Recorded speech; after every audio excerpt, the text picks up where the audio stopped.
Zakaj pravzaprav začeti?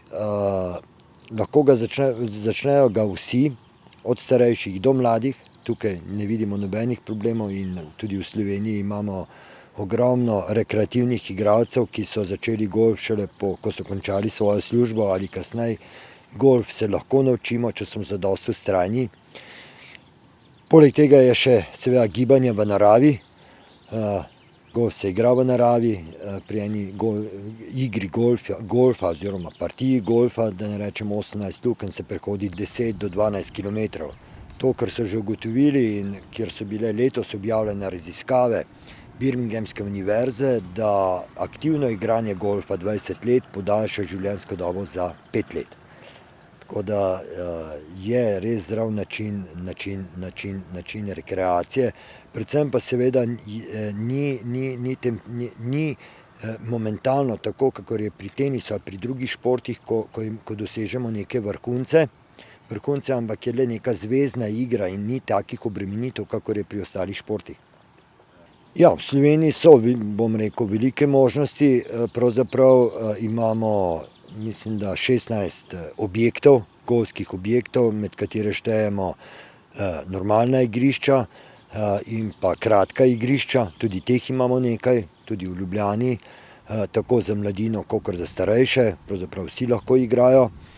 Golf seveda je percepcija ljudi, da je golf izjemno drag šport. Seveda je to ne drži.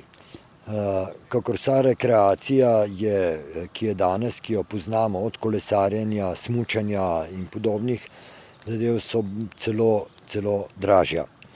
Najlažje je skozi sistem usposabljanja, ki ga imamo v Golf zvezi Slovenije, z igrišči in pa z klubi. Uvedli smo ga že leta 2011, poimenovali smo ga Slovenija igra golf. To je izjemno cenovno ugodna varianta. Za 99 evrov bomo dobili neko bazično znanje, osnove, s katerim bomo lahko pričeli igrati golf. Seveda ne smemo pozabiti, da je to osnova, da pa seveda lahko izpopolnjujemo oziroma moramo izpopolnjevati svoje udarce in svojo tehniko golfa na vadiščih. Golf po pravilih lahko igramo z do 14 palicami, pravi maksimum imamo lahko 14 palic v torbi, ki se ločijo po dolžinah, po oblikah, vsaka ima svoj namen. Palica, najdaljša v torbi, ki rečemo driver, je namenjena za dolge začetne udarce in potem tako naprej, koti se spreminjajo, ločimo jih na lesove in železa.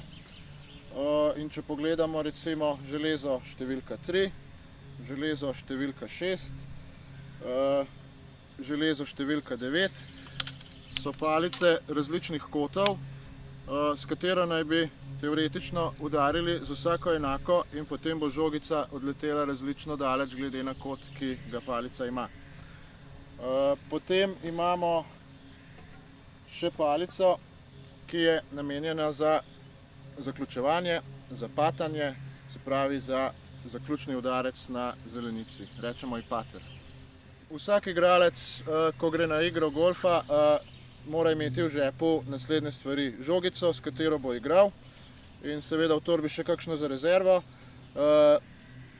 marker, s katerim se označuje žogico na zelenici, vilčke, s katerimi se popravlja škodo na zelenici, ki jo naredijo žogice, in pa nekaj podstavkov, ki jih uporabljamo za izvedbo začetnih udarcev, takrat žogico postavimo na tee.